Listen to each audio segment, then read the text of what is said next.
Hello, everyone. Once again, I'm here with a special Christmas treat for you this time. So, since I've been doing AGI games and I just recently finished Enclosure, I thought now would be a good time to sort of show off. It's not exactly a Christmassy game, but it's a game that works well as a gift, I think. So I thought it would be a good time now to show this game off at this time of year. And the game, as you can see here in this list, is AGI Combat. So this is the Scum VM game selection screen where you can select a game. You can see there's Enclosure, which I recently finished. And I did find out, by the way, remember I complained about the save and restore dialogues here when using Scum VM to emulate the games? It turns out if you click here on Edit Game and go to, where is it? Yeah, under the Engine tab here, there is actually this checkbox here to use the original save and load screen. So I could have turned that on and had a more authentic sort of AGI save and load experience, but that's not a big deal, I guess. I think I'm not too upset about the appearance of the save and load dialogues that come with this more graphical sort of GUI-based Scum VM thing. Anyway, let's go ahead and start AGI Combat and let's see what it's all about. Here's a disclaimer, which I'm not really going to read, but basically this is a fan-made game which uses a lot of characters from a lot of Sierra games.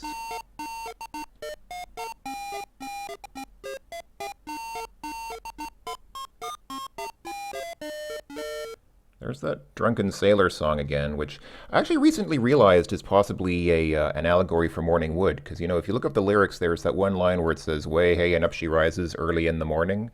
And I just remember reading that and thinking, hey, is this about...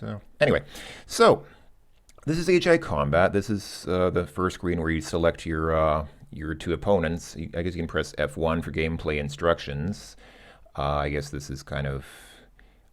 I mean, these are basically just the keys, and it's a fight game. It's basically a fight game, but using the characters from Sierra's AGI games. And apparently bringing up the help caused the menu bar at the top to appear, and also the command line.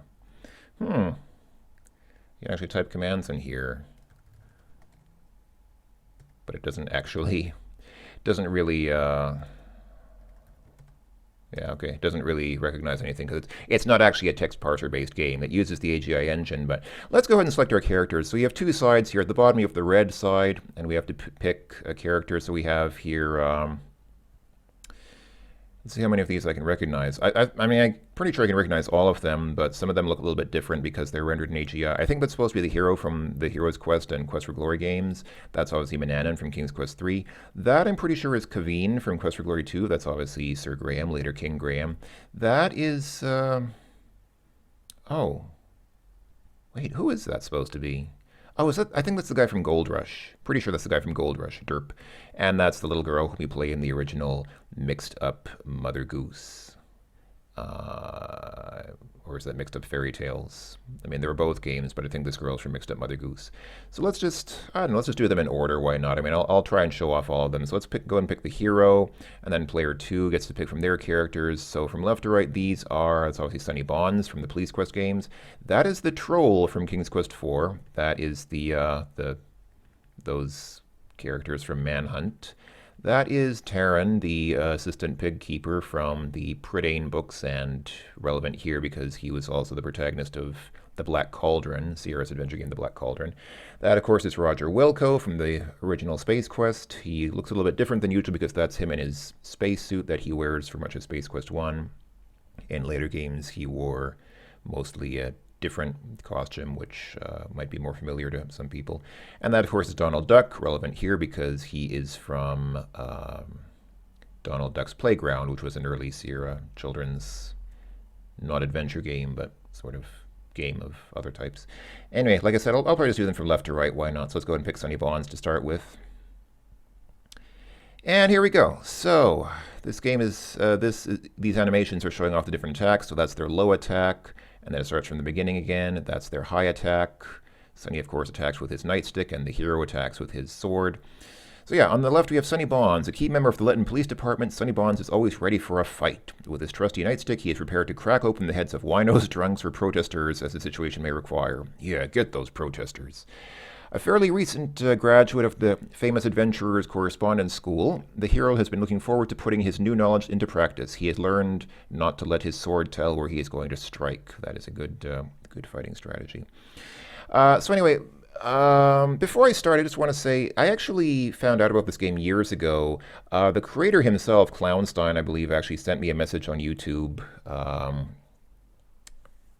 not too long before I originally left for Russia. You folks who have been watching my channel for years might remember in mid-2011 or 2011, I suddenly announced that I was going to Russia, and then I went on a hiatus for about literally about 3 years. I didn't make any videos during that time, and just before that happened, I think Klownstein sent me a link to this game, and I did download it and play it, and never got around to making a video of it, even though I thought it would be a good game to make a video of. So thanks, Klownstein, for sending me information about the game. I would actually look up the message to make sure that it was him. I'm pretty sure it was him, but unfortunately it turned out that YouTube deleted all my old messages about a year or a year and a half ago. So all my old conversations, all my old messages that I had exchanged with people over the years, starting from about 7 years ago, are just gone. Thanks, YouTube. Anyway, let's go ahead and click to, or I guess I can't click since this game isn't really recognized. This game did originally come with AGI, and I guess it is meant to be played with AGI, but I'm playing it in ScumVM because, again, the font here in ScumVM just looks so much better. There are maybe some gameplay quirks that might work better with the original AGI that this was intended to be played with, but the font, I mean, the font is such a deciding factor for me because there's so much text here that I thought I'd go with ScumVM once again. So let's press enter. Can I, hello? Oh dear. Oh dear, did I mess things up by, I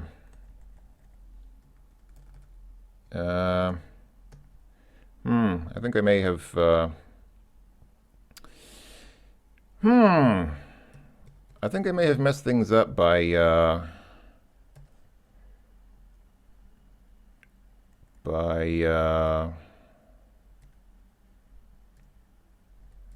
bringing up that help. That seems to have prevented me from playing the game. Okay, let's quit the game and... Okay, had a little technical glitch there, perhaps due to inappropriately pressing F1 to bring up the help, but let's see if we can...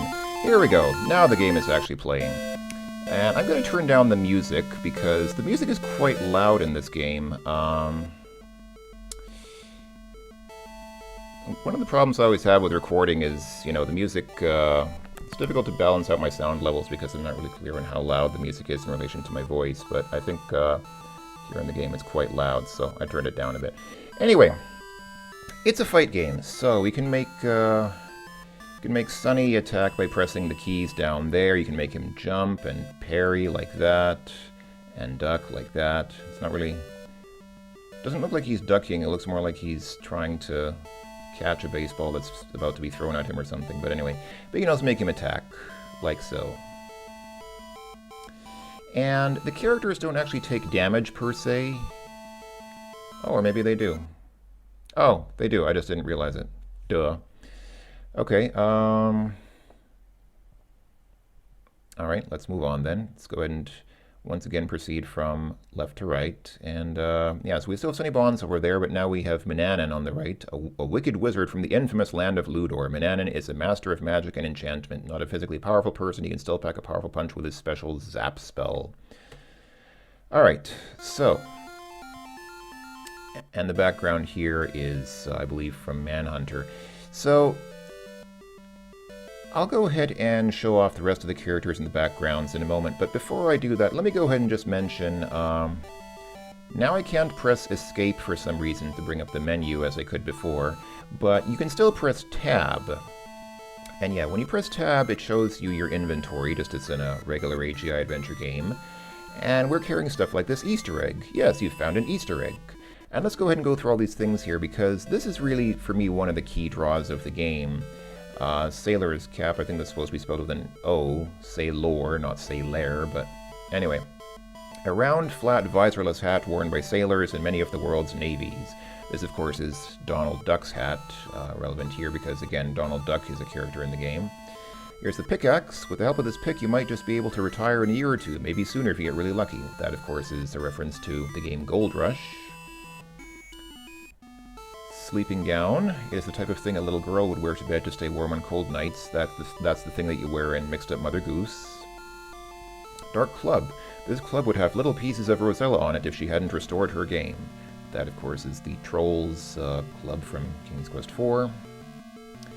Durnwyn. Durnwyn, an ancient enchanted sword, is said to be the most powerful weapon in all of Prydain. That, of course, is from the Black Cauldron, because this is the weapon used by Taran, the protagonist of the Black Cauldron. And also of the Chronicles of Prydain, which I did actually read. Believe it or not, I actually did read those books as a youngster. I remember, I think I read all of them. I think there were 5 of them, and I'm pretty sure I read all of them, because I was just that much of a reader. Moving on. A fine sword here. A fine sword by a flaming blacksmith. For all his bravado, Isser does make a fine blade. That, of course, is a reference to Isser from Quest for Glory 2. Up here we have a pointy hat. Favored by evil magic users, this pointed black hat appears to have been recently and regularly starched to keep it crisp and pointed. That, of course, is Manannan's hat. And what is going on with the music in the background? That music is going all crazy. Golden Mop. What a fitting trophy for a janitor to save the planet Xenon. That, of course, is Roger Wilco's mop that he wins, or that he receives at the end of Space Quest 1. And the music restarts. Feathered cap. This is very obviously Sir Graham and later King Graham's adventurer's hat, worn by the Knights of Daventry. This hat appears to have been on many adventures. Here we have a nightstick. That's a PR-24 nightstick. It's a self-defense tool, which develops high levels of kinetic energy, but via centrifugal force. Special training and certification are required to use it. The artificial mustache. You'd never have guessed that Kaveen wore a fake mustache, would you? And finally we have Phil's crowbar. His crowbar was abandoned in Central Park by Phil after he murdered Harvey Osborn. This is a reference to Manhunter. So that's it. Those are all the inventory items, and they have no relevance to the game itself. They don't actually, I mean, other than that they're the weapons, I guess, of these characters who fight. They just are there to add some color to the game, and I just like going through them and reading about them, because that's really very nice to see the effort that went into the descriptions and gathering all those items together. Okay, so we can see all the characters in the game. Let's go ahead and have Manannan win this time. What does Manannan look like when he jumps? Is that him jumping? Looks more like he's spreading... It looks more like he's flashing Sunny Bonds or something, but anyway, okay. This is him parrying, and that's him ducking. Doesn't look like he's ducking, but okay. Let's go ahead and have him attack some. So you can see, I said the characters don't take damage. That was me being stupid, because of course they do. This is actually the damage counter up here. Hold on, let's see if I make Sunny Bonds attack.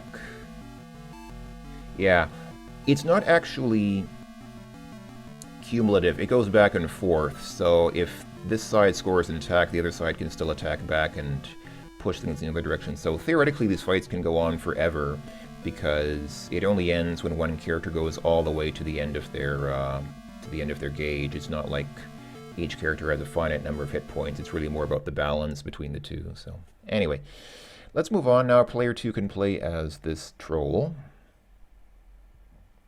Yes, here's the cave troll. Having chased the Princess Rosella out of his cave a long time ago, the cave troll is now lonely. Deciding to continue to cultivate his talent for violence, he is leaving his cave and is now on the hunt. Ah, poor lonely cave troll. Cave trolls just want to be loved, just like everyone else. I am human and I need to be loved, just like everybody else does. Okay, let's go ahead and have the cave troll. Wait, first let's make him jump. Okay, that does not look like a jump. That looks like he's just lifting one leg to pee on a rock. This is him parrying. Okay, he's obviously defending his most important, most vulnerable spot there. And that's him ducking. That does not look like him ducking. That looks like him defending his chest or his throat. Anyway, let's have him beat the heck out of Manannan, because why not? There we go. Oh, and Manannan turns into a cat. Of course he does. That's pretty cool. I actually like the way he turns into a cat. I like the, I think it's becoming clear, the reason why I like this game, the reason why I'm highlighting this game is because it's just so full of so many little references to all of Sierra's major early AGI adventure games. It's really like a huge love letter. This game is really just one giant love letter to Sierra AGI games, and it's just so cool. I really enjoy this kind of thing. I really do like this stuff, so that's why I'm featuring it here, because it's kind of a walk down memory lane for all those who've played these games a long time ago and remember all these characters and all the little details, like the way Manannan turns into a cat. I think that's really cool. Anyway, let's just go through all the characters and see all the different backgrounds. So yeah, Kaveen, enforcer in the desert city of Rasir. Kaveen is a professional when it comes to the art of hand-to-hand combat. Watch closely, he is also a master if tricks and deception. And wait, where is this background? Oh, this background is probably from, I'm guessing it's probably from Gold Rush. I actually don't even recognize it, but I'm guessing it looks like something from Gold Rush, so. Alright, let's see, this is Kaveen jumping. Okay, and he actually, oh, he doesn't just jump, he hovers. These characters don't come back to the ground when you have them doing stuff like this. They actually just remain in that pose until you have them attack or do something else, so. Alright. Oh, and that cave troll is a tough guy. See, he's not taking nearly as much damage from these attacks as the other characters did. I actually have to whack him several times. On the other hand, if I have him attack... Oh yeah, he definitely... Yeah, the balance of power here is definitely on the troll's side. He's definitely, he's one tough guy. He only loses 1 pixel width of balance for every time you hit him, which I guess is understandable because he's a big guy, he's a big troll. By the way, I hope that nobody's offended by my saying this, but the music in the background, at some points, that segment of the music that just passed, does remind me a little bit of that famous music that accompanies the Black Gentleman Stole My Bike music from, you know, that meme about how the guy stole my bike. If you listen to the music, it sort of reminds me of that segment of the music that plays in the background to this game. All right. Anyway, let's move on. Yes, that's the Manhunter. Working for the Orb Alliance, the Manhunter is out for blood. With Phil's crowbar that he found in Central Park, he is definitely a force to be reckoned with.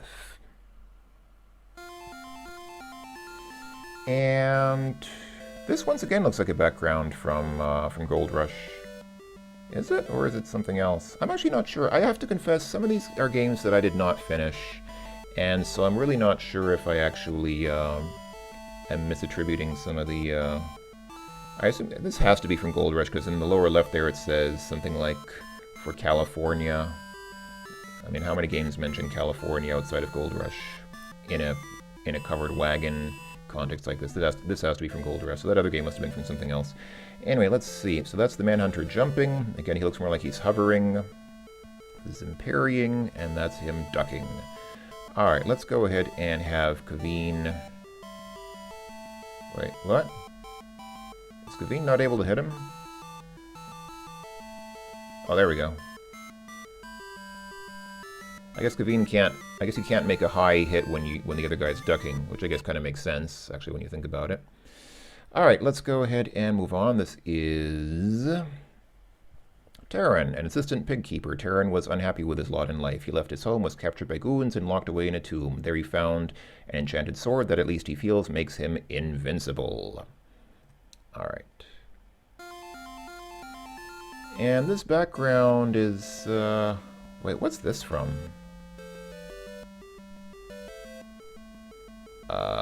I actually don't know what this background is from. I almost want to say... It looks a little bit like Leisure Suit Larry. Actually, that's, come to think of it, it is kind of conspicuous that Larry is missing from the list of characters that you can play as in this game. For some reason, the Leisure Suit Larry series has been overlooked for this game, but I actually don't know. What is this from? I have no idea. But anyway, let's go ahead and defeat Kaveen. I'm trying to keep it balanced so that characters don't have too much of an advantage here. Alright, let's go ahead and fight against Graham. Yeah, Graham, famous for taking anything that is not nailed down. Graham of the Kingdom Daventry is elected to take up the sword in defense of his family and his friends. Watch out, he is quick. Alright, let's see. Actually didn't... Okay, this of course is very obviously from Space Quest 2. This is that little glass dome that you get trapped in Space Quest 2. Anyway, let's see. This is Taran. I forgot to show off Taran's move. So that's him jumping, that's him parrying, that's him ducking. And Graham jumping looks like that. I guess this was actually relatively easy because Graham does actually jump and duck in the original King's Quest, and so they could have just taken the animations from that and worked with that. Anyway, let's see. Is Graham actually quite quick? I don't know. I wouldn't say that he seems any materially quicker than the other characters in the game. I mean, that's Taran doing a strike. I think they strike at about the same speed. Alright, anyway. Oh dear, Graham dies quite dramatically. Alright, let's see. Let's go ahead and pick Mr. Gold Rush. Yes, Gerard? No, or is it Jared? I don't even remember the guy's name from Gold Rush. I think it's either Gerard or Jared, looks like. With lust for gold being much more powerful than, that should be than with an A, than the strength of his reason, Jared, yes, Jared, thank you, is whimsical and unpredictable. Is he going north or south or straight across? You'll just have to watch carefully. He, of course, fights with a pickaxe. Okay, this is that cave tunnel in Space Quest 2. I'm pretty sure this is the... Isn't this from Space Quest 2? Pretty sure this background is from Space Quest 2. Alright. So this is Jared jumping, parrying, and ducking. Alright, let's go ahead and have him defeat Terran. Why not?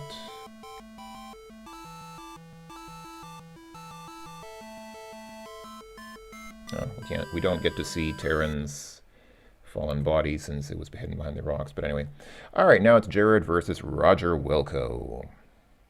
Yes, having rescued the planet Xenon from the Sarians and their stolen star generator, Roger Wilco, ship's janitor, was awarded a golden mop. Now, wielding that mop, he will try to pound your face into the ground. And this very obviously is from Mixed Up Fairy Tales, because that's the old woman who lived in a shoe in the... Or, well, it's not the old woman, but it's the shoe of the old woman who lived in a shoe in the background there, so... Who should win here? Let's see, I'm still trying to maintain the balance. Let's go ahead and have Roger Wilco win for now. Hold on, so that's Roger Wilco jumping, parrying, and ducking. Alright. See that bit right there?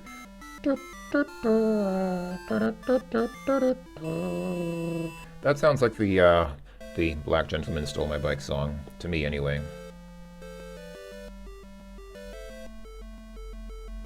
Oh, he didn't even fall down. He just sort of circles around in a tizzy and then... Alright, let's see. Okay, this is comical. We have the little girl from Mixed Up Fairy Tales. Goose. Having been mixed up in some crazy dreams, Goose has more to worry about than fairy tales. Short enough to avoid high attacks, this little firecracker packs quite a punch. What does she fight with? This background is, of course, the bathroom from Vohal's asteroid in Space Quest 2. Appropriate that Roger Wilco would be fighting here, perhaps. Okay, let's go ahead and have the little girl win. I'm gonna guess if I have Roger Wilco do a high attack... Oh, no. It said that she's too short for high attacks, but actually she did get impacted by that high attack, so I guess that was a lie. Or maybe only certain high attacks affect her, I don't know. Anyway, what does she fight with? It looks like she has an axe or something.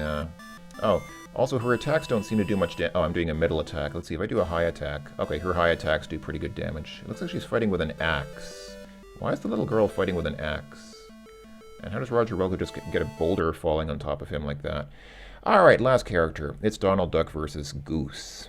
Duck versus Goose. How appropriate is that? Alright. Looking to make a quick buck so he can afford to buy some equipment for his playground, Donald has hired himself out as a mercenary. Don't underestimate him. He has some nasty anger management issues. That is true, actually. This is... Oh, what the heck is this? I mean, it's obviously a basketball court, but what game could this be from? I don't remember a basketball court in any Sierra adventure. Pretty sure there wasn't one in Donald Duck's Playground. And was there one maybe in Mixed Up Fairy Tales or Mixed Up Mother Goose? I don't think so. I really have no idea what game this could be from, to be honest. I mean, it's obviously a modern game. It's not something from King's Quest because, you know, in medieval times they didn't have basketball courts. And it's probably not from a futuristic game like Space Quest either. So it's probably from a modern game.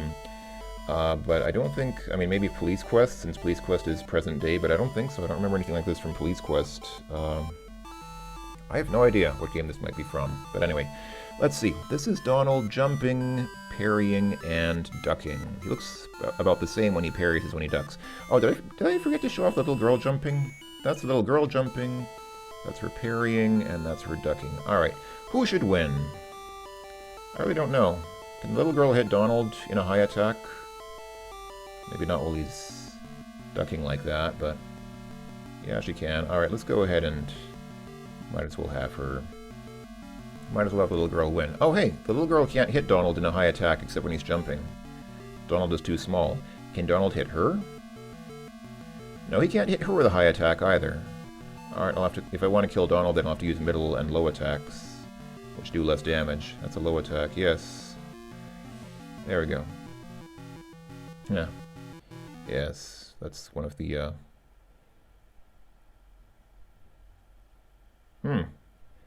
That flashed by so briefly, I'm not sure if it was even readable. It said good wins. I think the way that it works is that player one is supposed to be good, and player two, the green guys, are supposed to be evil. So if the green team wins, then it says evil wins or something like that. Although I'm not sure why this is the case. I'm not really sure that all these guys are good. I mean, okay, yeah, I guess the hero's supposed to be good, but Nanon's not a good guy. Kavin's not a good guy. Graham, yes. Jared, yes. Little girl, yes. But these two guys over here are not good guys. And then up at the top, I mean, yeah, okay, I can see how the troll is evil. Maybe the manhunter, but the rest of them are actually supposed to be heroes, not bad guys. Anyway, I guess that's it. That's really pretty much all there is to show off. So I'll go ahead and just quit here by pressing Alt Z or Z, and then yeah, and the game quits. So that's it. This has been AGI Combat, and I guess I'll go off on a little bit of a rant here just to end the video. So like I said, a few years ago, Klownstein himself actually sent me this game, and at the time, I didn't really feel like playing it because I was getting ready to move to Russia and all that, and I really had other things on my mind, quite frankly. I wasn't making videos at that time. But I did play the game, and I remember saying to Mr. Klownstein at the time, the very sad thing about a game like this is that it's likely that no one will ever see it, or play it, or appreciate what it is, because it really is a great tribute. I mean, it's as a game, I have to admit, it's not much of a game. I mean, you know, I'll admit this isn't the kind of game that you play several times to try and beat your high score or anything like that. It's not really, as far as fight games go, it's not the best fight game in the world. But it's just such a wonderful sort of tribute to all those AGI Sierra games, and I just love that so much. And I said to Klownstein, you know, I feel kind of sad that most people are not going to see this game because it's obvious that a lot of effort and a lot of attention and a lot of love and memories went into this game, memories of, you know, those old Sierra games, and but nobody's ever going to see them because it's all just been kind of lost to history. But I guess I was wrong because this game actually did get kind of semi-popular. I mean, it's not a hugely popular game, but I think I've seen other people playing it. I mean, I think it's not as obscure as I would have thought it might be. If you go to fan sites that show off, you know, these old like these AGI fan-made games, I think you will find this game in the list of AGI fan games. So at least it's getting some attention, which is nice. I guess that's pretty much all I had to say. The other thing that I guess I probably should say, since it seems like an appropriate time to do so, Klownstein, I think it's Klownstein's brother, if I'm not mistaken. Some guy has a group called Jolly Roger Epic Productions. You might remember their logo at the very beginning of this game. They recently finished a full AGI Sierra-style adventure game called Gourd of the Beans. And the guy behind Jolly Roger Epic Productions, who, like I said, I think is Klownstein's brother, if I'm not mistaken, he sent me a couple of messages about the game, and I guess he wanted me to feature it on my channel, and I just didn't really... I'll just be honest, I'm not really interested in featuring new games on my channel. Not only because of nostalgia. I mean, my channel is not just about nostalgia. It's not just about games from 20 years ago. But it's also, the problem is that when people start trying to get you to play their games and show off their games on YouTube, it becomes a form of advertising. And I get a lot of messages. I'm surprised how many messages I get, actually, from people who, you know, are part of some small independent game studio who send me a message about their game and say, "Hey, Late Blight, great channel. We just want to let you know that we've recently finished our game. It's, you know, it's an indie game. It's like a retro style game, and we'd really like it if you made a video and featured us on your channel." And I just don't want to do that kind of thing, because even if the game is good, even if the games are good, I'm not interested in doing free advertising. I'm not even interested in getting paid to do advertising. I don't want to become like a billboard or an advertising channel. So I'm not even getting I'm not interested in getting paid to advertise other people's games. I'm certainly not going to do it for free, unless it really is such a great game. I mean, I can certainly see myself highlighting a game on my channel if it's really just a fantastic game that I've never seen anything like that before, and I just think, wow, I'm just really blown away by this game, and I really want to share this game with people because it's such a great game. But most of the games that people send me, well, I have to be honest, quite frankly, a lot of them aren't very good games in the first place. And even if they are, even if they were fantastic games, I really wouldn't. I don't. I generally don't want to get messages from people asking me to provide them with advertising. That's just not what I'm interested in. I do this for fun. I'm really not interested in trying to turn this into a commercial endeavor. And once you start doing that kind of thing, it becomes all about that. I can just imagine. I mean, a small channel like mine, I only have about 3,000 and some subscribers, less than 4,000. So I'm actually a very small channel, and I still get fairly frequently messages from people saying, "Hey, we'd love it if you featured our game." I can just imagine what those people with 100,000 or a million or more subscribers go through. They probably get a ton of messages from people who want them to feature their game, and it must get kind of annoying because, like I said, I'm not interested in becoming an advertising outlet. I do this for fun. I play these games because I love these games, and I want to kind of cherish the memories of these games, which I remember playing so long ago, and I'm not interested in turning this into something about money. But like I said, I mean, if I had a lot more subscribers, it would probably be a lot worse. I'd probably get a lot more people trying to get me to play their games. So I'm not complaining. I mean, I guess I should be happy that that I do what I do, that I have a relatively small group of subscribers, because I know that the people who subscribe to me and who actually watch my videos because they like what I do. They're interested in the games that I play, and they want to share in these games with me as well, and that's important to me. I really don't have much interest in growing my channel that much and getting millions and millions of subscribers, because when you get to that stage, you can't really trust anyone anymore, because it always seems like people are just trying to play on your fame, trying to ride on your coattails and get their own little piece of the limelight for themselves, and that's kind of crass. It's kind of yeah. I don't like that. I'm not interested in becoming a part of that, honestly. So you folks who are sending me messages saying, "Hey, like great channel. Do you wanna make a video about our game that we just released?"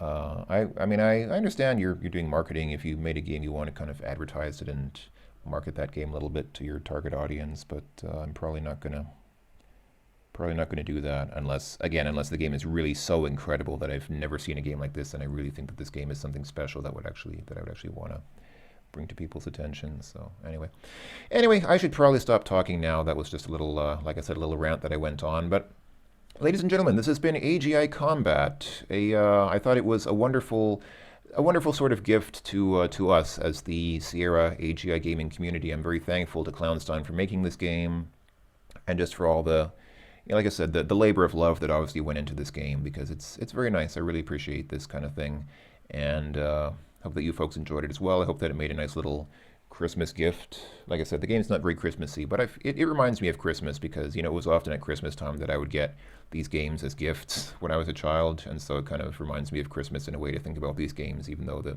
game itself is not explicitly about Christmas. So anyway, happy Christmas to everyone, or whatever time of year you celebrate or don't celebrate. Happy time of year to you if you don't celebrate anything. But I hope that you enjoyed this little look at this little fan game, and hopefully there will be more videos next year of other games featuring other stuff.